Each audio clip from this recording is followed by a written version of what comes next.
নমস্কার। যুক্তি তর্ক সঙ্গে অর্কই আপনাদের স্বাগত। আপনাদের সঙ্গে আমি অর্কপ্রভ সরকার। অক্সফোর্ডের কেলগ কলেজের ঘটনাটা আপনারা সবাই এতক্ষণে জেনে গিয়েছেন যে মুখ্যমন্ত্রী যখন বক্তব্য রাখছিলেন তখন তাকে নানাবিধ প্রশ্ন করা হয়, সেটা সিঙ্গুরের টাটার কারখানা থেকে শুরু করে আরজি করের অভাগিনীর হত্যা এবং একই সঙ্গে রাজ্যের শিল্পায়ন নিয়ে। আমি একটা জিনিস লক্ষ্য করলাম, মুখ্যমন্ত্রী কিন্তু খুব মাথা ঠান্ডা রেখে সমস্ত বিষয়টাকে সামাল দিয়েছেন। অতীতে আমরা কি দেখেছি যে মুখ্যমন্ত্রীকে এই ধরনের প্রশ্ন করলে তিনি রেগে মেগে বেরিয়ে যেতেন। হতে পারে এটা বিদেশের মাটি, তার স্পিন ডক্টরসরা আগে থেকেই বলে দিয়েছিল যে এরকম কিছু ঘটনা ঘটতে পারে, তাই মুখ্যমন্ত্রীও আগাম প্রস্তুতি নিয়েছিলেন এবং খুব শান্তভাবে পরিস্থিতির নিয়ন্ত্রণ করেছেন। এখানে আমি একটা কথাই বলবো, মুখ্যমন্ত্রী বললেন যে 19 লক্ষ কোটি টাকার বিনিয়োগের প্রস্তাব এসছে, তার মধ্যে 14 লক্ষ কোটি টাকার বিনিয়োগ বাস্তবায়িত হয়ে গেছে। তখন দর্শক আসন থেকে একটা প্রশ্ন এলো যে কোথায় কোথায় হয়েছে, কারা কারা করেছে। সেই প্রশ্নের উত্তর কিন্তু মুখ্যমন্ত্রী দিতে পারলেন না। দেখুন, বিনিয়োগের প্রস্তাবে পশ্চিমবঙ্গ চতুর্থ 2024 সালের জানুয়ারি থেকে নভেম্বর পর্যন্ত, এটা কেন্দ্রীয় সরকার জানিয়েছে।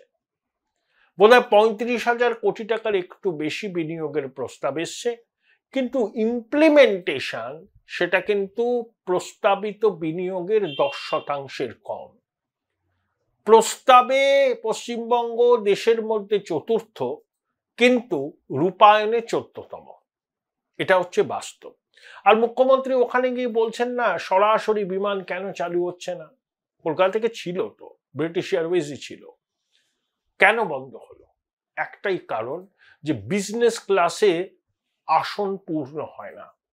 বিজনেস ক্লাসের আসন অন্তত 70% পূর্ণ না হলে কোনো এয়ারলাইন্স লাভের মুখ দেখতে পারে না। ইকোনমিক ক্লাসে ঠাসা ভিড় হলেও তা দিয়ে বিমান সংস্থার লাভ হয় না। মুখ্যমন্ত্রীর ভাবা উচিত কেন কলকাতা বিমানবন্দর থেকে বিজনেস ক্লাসের প্যাসেঞ্জার কম। এর মধ্যেই লুকিয়ে আছে রাজ্যের বর্তমান শিল্প পরিস্থিতির ছবি। কিন্তু আমি এই কথাটা বললাম, আজকে আমার আলোচনা এই বিষয় নিয়ে নয়। মোথাবাড়িতে একটা ঘটনা ঘটেছে, ওটা কালিয়াচকের কাছে। ওখানকার বিধায়ক সাবিনা ইয়াসমিন, তিনি বোধহয় মন্ত্রীও, সংখ্যালঘু অধ্যুষিত অঞ্চল মালদা, মুর্শিদাবাদ, দিনাজপুর তো সংখ্যালঘু অধ্যুষিত, উত্তর দিনাজপুর। শুভেন্দু অধিকারী একটা ভিডিও পোস্ট করেছেন, সেই ভিডিওতে তিনি দাবি করেছেন হিন্দুরা আক্রান্ত হয়েছে। দেখুন, মোথাবাড়ির ঘটনাকে কেউ বলতেই পারেন বিচ্ছিন্ন ঘটনা, আমিও তো আশা করবো এটা বিচ্ছিন্ন ঘটনায়, কিন্তু বাংলা কার্যত না বারুদের স্তূপের উপর দাঁড়িয়ে আছে। সামান্য প্ররোচনা থেকে স্ফুলিঙ্গ লাগতে পারে এবং তাতে কিন্তু ক্ষতি হবে আমাদের পশ্চিমবঙ্গের মানুষের। দেখুন, দেশভাগের সব থেকে বেশি অভিঘাত কোথায় কোথায় পড়েছিল? পাঞ্জাবে পড়েছিল, বাংলায় পড়েছিল। পাঞ্জাবে পপুলেশন সম্পূর্ণ এক্সচেঞ্জ হয়, কিন্তু বাংলায় তো হয়নি। তাই দেশভাগের ক্ষত এই বাংলার মানুষের মনে এখনো গভীর। সেই ক্ষত থেকে রক্তক্ষরণ নয়, সেই ক্ষতকে খুঁচিয়ে তুললে বিপদ বাড়বে। পশ্চিমবঙ্গে যেটা চলছে সেটা হচ্ছে প্রতিদ্বন্দ্বিতামূলক সাম্প্রদায়িকতা। একটা হিন্দু ব্যাকল্যাশ হবে বলে অনেকে মনে করছেন। দেখুন, সাচার কমিটি রিপোর্ট প্রকাশের পর আমরা চমকে উঠেছিলাম যে বামফ্রন্ট সরকার সম্প্রীতির কথা বলে, সংখ্যালঘুদের উন্নয়নের কথা বলে, তাদের 34 বছরের শাসনে বাংলায় মুসলমানদের অবস্থা কি ছিল সেটা সাচার কমিটির রিপোর্টে বেআব্রু হয়ে গেছিল। সাচার কমিটির রিপোর্ট আসে 2008 সালে, তারপরেও 2.5 বছর বামফ্রন্ট সরকার ছিল, তারপরে তৃণমূলের 15 বছর, ধরুন প্রায় 16-17 বছর। আচ্ছা, বাংলায় ধর্মীয় সংখ্যালঘু এবং মুসলমানদের আর্থ সামাজিক পরিস্থিতির কি আদৌ উন্নতি হয়েছে? হলেও খুব নেগলিজিবল। ইমাম মুয়াজ্জিমরা ভাতা পেয়েছেন, কিছু সংখ্যালঘুকে চাকরি দেওয়া হয়েছে, কিছু স্কলারশিপ হয়েছে, ব্যাস। আর কি হয়েছে? সংখ্যালঘুদের সার্বিক উন্নয়ন বলতে যা বুঝায়, শিক্ষা, চাকরি, উচ্চশিক্ষা, লাইফ এক্সপেক্টেন্সি এট বার্থ, সামাজিক অবস্থান, যা যা মাপকাঠি আছে, তাতে কি সংখ্যালঘু সম্প্রদায় খুব এগিয়ে গেছেন, মেন স্ট্রিমে সামিল হতে পেরেছেন? প্রশ্নটা আপনাদের কাছে থাকলো। দেখুন, তৃণমূলের সংখ্যালঘুদের রক্ষাকর্তা হিসাবে নিজেদের তুলে ধরছে, আর বিজেপির জুজু দেখানো, বিজেপি তোমাদের তাড়িয়ে দেবে, অর্থাৎ মুসলমানদের টিকে থাকতে গেলে তৃণমূল ছাড়া গতি নেই। এই ন্যারেটিভটা খুব স্পষ্টভাবে তৃণমূল সফলভাবে ব্যবহার করতে পেরেছে এবং একের পর এক ভোটে তারা এই ন্যারেটিভটাকে প্রচার করে সাফল্যও পেয়েছে এবং এবারও পাবে। অন্তত ধর্মীয় সংখ্যালঘুদের ভোটের সিংহভাগ তৃণমূলের খাতায় জমা হবে। কয়েকটা পকেটে, ধরুন যেখানে সংখ্যালঘুরা 70%, সেখানে তাদের কাছে তৃণমূল বাদেও বাম কংগ্রেসের চয়েস আছে, সেটা কটা। কিন্তু যেখানে সংখ্যালঘুরা 30%, সেখানে তারা তৃণমূল বাদে কোনো পক্ষকে বেছে নেবেন না ভোট দেবার জন্য, এটা মমতা বন্দ্যোপাধ্যায় জানেন। আচ্ছা, রাজ্যের বিভিন্ন জায়গায় আপনারা কি দেখছেন? চোপড়ার হামিদুল, সন্দেশখালীর শাহজাহান, এরকম অনেক আছে। তারা শাসক দলের মদতে হারমাদের মতো কাজ করেছে, এখনো অনেকেই আছে, বিভিন্ন জায়গায় আছে। কিন্তু সংখ্যালঘু সমাজের যে এনলাইটেন অংশটা, যে আলোকপ্রাপ্ত অংশটা, তাদের কতজন প্রতিনিধি এই শাসক দলের সঙ্গে আছে? এটাই তো প্রশ্ন। আমি তো অনেক মুসলিম ভাইদের কথা শুনি, তারা প্রতিষ্ঠিত মানুষ, তারা এই সরকারের তীব্র সমালোচনা করে। তাহলে সংখ্যালঘু সমাজের এই অংশটা কিন্তু তৃণমূলের সঙ্গে নেই। কোন অংশটা আছে? গরিব গুরব মানুষ আছেন, যাদেরকে সহজেই বিজেপির জুজু দেখানো যায়, ইমামদের মাধ্যমে নির্বাচনের আগে কাকে ভোট দেবে সেই নিয়ে নিদান দেওয়া যায়। আর একদল দুষ্কৃতী, এই শাহজাহান আর ওই চোপড়ার ওই লোকটা কি হামিদুল নাকি, না না না, জেসিবি, হামিদুল তো বিধায়ক, সরি, জেসিবি, এরা আছে। Join Indian Institute of Hotel Management now. Right choice, right decision.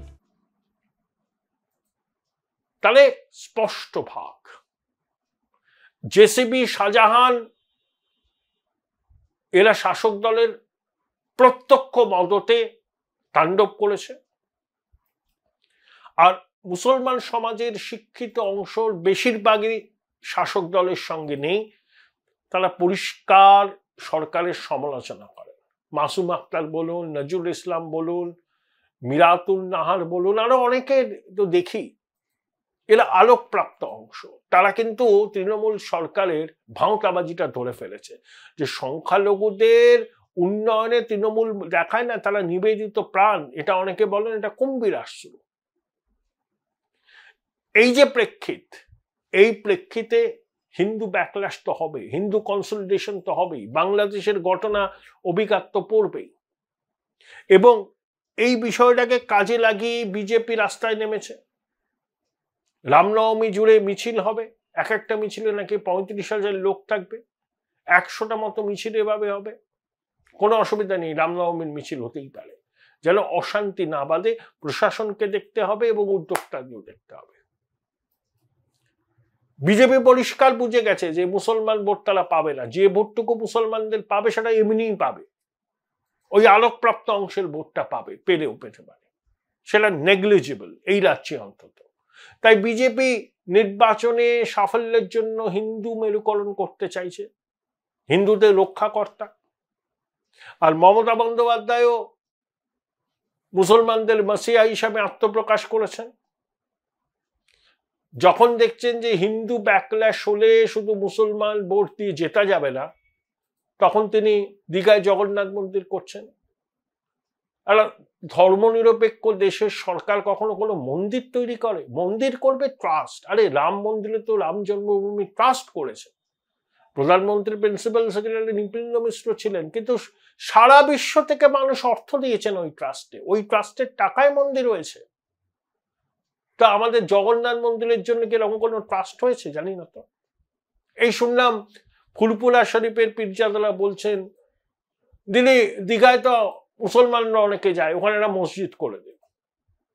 Humayun Kabir বলছেন মুর্শিদাবাদে বাবরি মসজিদ হবে, পাল্টা বলা হচ্ছে রাম মন্দির হবে। এই তো আবহ। এই রকম আবহ পশ্চিমবঙ্গে বিগত 10 বছর আগে ছিল না। এই ট্রেন্ডটা হয়েছে 17-18 সালের পর থেকে, এবং সেটা এখন তুঙ্গ বিন্দুতে পৌঁছেছে। Charge atmosphere. নাগরিক সমাজ, রাজনৈতিক দল, শুভবুদ্ধি সম্পন্ন মানুষকে এগিয়ে আসতে হবে। আগ্নেয়গিরির উপর দাঁড়িয়ে আছে, কিন্তু উস্কানি, পাল্টা উস্কানিতে যে কোনো মুহূর্তে বড় কিছু ঘটার আশঙ্কা রয়েছে। সেটা যাতে না ঘটে, দায়িত্ব কাদের? দায়িত্ব আমাদের। হিন্দুরা জাগছে। বহুদিন শীতঘুমে থাকার পর হিন্দুরা বুঝতে পেরেছে যে শ্যামাপ্রসাদ মুখোপাধ্যায় যে বাঙালি হিন্দুদের জন্য পশ্চিমবঙ্গ করেছিলেন, সেখানে তারা আজকে বড় চ্যালেঞ্জের মুখে পড়েছে।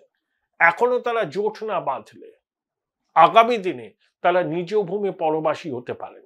এই ন্যারেটিভটা কারেন্সি পেয়েছে এবং বিজেপি এটা প্রচার করছে। তাহলে কি সুস্পষ্ট পোলারাইজেশন? এই যে বিধানসভার অধিবেশনটা হয়ে গেল, শুধু হিন্দু মুসলমান নিয়ে আলোচনা। শুভেন্দু বললেন যে 26-এ তারা ক্ষমতায় আসবেন, যে সমস্ত মুসলমান বিধায়ক জিতে আসবেন তাদেরকে চ্যাংদোলা করে বিধানসভার বাইরে ফেলে দেওয়া হবে। শুভেন্দু সচেতন ভাবে বলেছেন, তিনি জানেন যে ওই দিক থেকেও প্রতিক্রিয়া আসবে। যত এই ধরনের প্রতিক্রিয়া আসবে তত কিন্তু মেরুকরণ তীব্র হবে। তাই হুমায়ুন কবির বলেন ঠুসো দেব, সিদ্দিকুল্লাহ চৌধুরী বললেন দেখে নেব, আর শুভেন্দু তো খুব সচেতন ভাবেই নিজেকে হিন্দুদের রক্ষাকর্তা হিসাবে তুলে ধরছে। কতদূর সফল হবেন সেটা এই মুহূর্তে বলা সম্ভব নয়, কিন্তু এটা বাস্তব। পশ্চিমবঙ্গে বিজেপি হিন্দু ভোটের 55% পায়, আর 5% বেশি পেলে তারা কিন্তু খেলা ঘুরিয়ে দিতে পারে। 5% বেশি পেলে বিজেপি 135-এর নিচে নামবে না। আর তৃণমূল যদি 160-এর আশেপাশে পায় বা 155-50 পায়, সংখ্যাগরিষ্ঠতা পেলেও সেই সরকার মমতা বন্দ্যোপাধ্যায় ধরে রাখতে পারবেন না। সেটা মমতা বন্দ্যোপাধ্যায় জানেন। সঙ্গে সঙ্গে অপারেশন লোটাস চালু হয়ে যাবে। তৃণমূলের অনেকেই তখন রাতারাতি আনুগত্য বদলাবেন। তাই মমতা বন্দ্যোপাধ্যায়কে ক্ষমতায় টিকে থাকতে হলে 190-টির বেশি আসন তাকে পেতেই হবে। যদি বিজেপি হিন্দু ভোটের মেরুকরণ আর করতে না পারে, তাহলে 21-এর ফলাফলের পুনরাবৃত্তি হবে, 19-20 হবে। হয়তো বিজেপি 77 থেকে 90 হবে, তৃণমূল হয়তো 200 বা 195 এরকম এসে দাঁড়াবে। কিন্তু বিজেপি যদি আরো 5% ভোট বাড়াতে পারে তাহলে খেলা ঘুরে যাবে। বাম কংগ্রেসের 26-এর নির্বাচনেও খুব একটা সুবিধা করতে পারবেন বলে মনে হয় না। কিন্তু মোথাবাড়ির ঘটনা অশনি সংকেত। আগ্নেয়গিরির উপর দাঁড়িয়ে আছে বাংলা। আমরা যদি এখনো দরজায় খিল দিয়ে জানলাটাকে বন্ধ করে থাকি, ভবিষ্যৎ প্রজন্মের সাথে আমরা অন্যায় করব, ভবিষ্যৎ প্রজন্ম আমাদের ক্ষমা করবেন না। তাই সবারই এই শীতঘুম থেকে বেরিয়ে এসে বাংলার প্রকৃত অসাম্প্রদায়িক চেতনাকে আবার জাগিয়ে তুলতে হবে। এবং পজিটিভ সেকুলারিজমের দিকে আমাদের যেতে হবে। ধর্মীয় সংখ্যালঘুদের সাম্প্রদায়িকতা নিয়ে মুখে কুলু পাঁটব, আর অন্যদিকের কেউ কিছু একটা ঘটনা ঘটালে সেটা নিয়ে পথে নামবো, এটা কিন্তু দ্বিচারিতা। সাম্প্রদায়িকতার প্রতিবাদ যদি করতে হয় তাহলে সব ধরনের সাম্প্রদায়িকতার প্রতিবাদ করতে হবে। ভারতবর্ষের তথাকথিত ধর্মনিরপেক্ষ রাজনৈতিক দলগুলোর এই চেতনা স্বাধীনতার এত বছর পরেও গড়ে ওঠেনি। তারা ধর্মীয় সংখ্যালঘুদের নিতান্ত ভোট ব্যাংক হিসাবে এখনো ভেবে আসছে।